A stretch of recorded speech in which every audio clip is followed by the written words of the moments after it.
Research suggests at least 1 in 4 of us suffer from a mental illness sometime in our lives. The vast majority of people with mental health problems are treated and cared for by their general practitioner or primary care clinician. The purpose of this DVD is to help in the training and continuing professional development of GPs and clinicians in primary care. We've presented 8 scenarios, each lasting about 10 minutes. They can be paused to enable a group to discuss issues arising.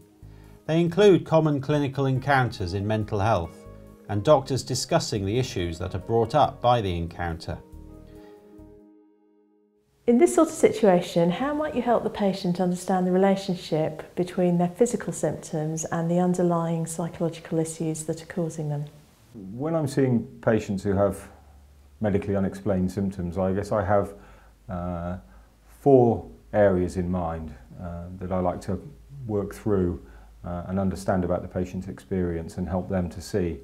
The first of those is the process of somatization, the idea that we're all capable of experiencing our emotions, particularly stressful emotions, as physical symptoms.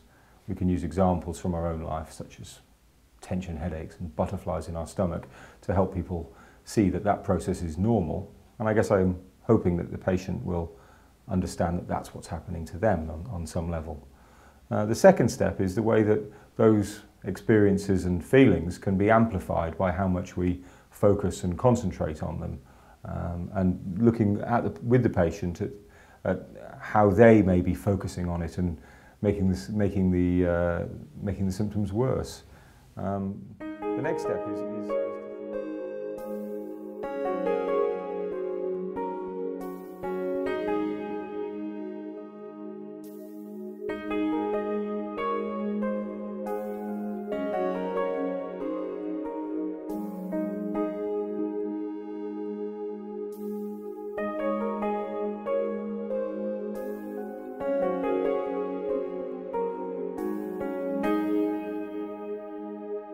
Could you tell me what happened? What made you to go to your GP today? I argued with my partner again. He's always drinking. Yeah. And I've had enough. I've had enough, and it's just I just wanted out. Right. So, what did you do then?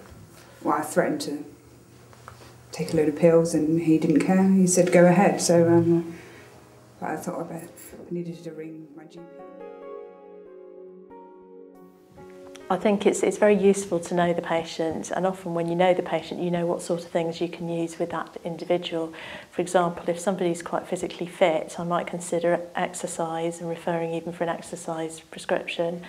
Another option is to look at voluntary work, for example, helping with a charity, either in a shop or at an animal shelter or with scouts or something like that.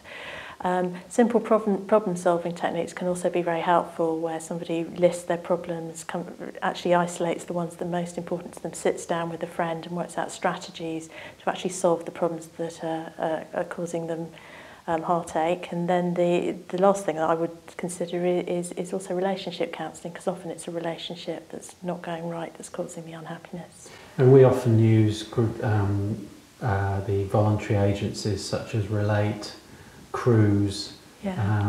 And counselling services for those who've been victims of domestic violence, sexual abuse, and I think they can be very good at demedicalising that chronic sense sometimes of chronic suicidal feeling.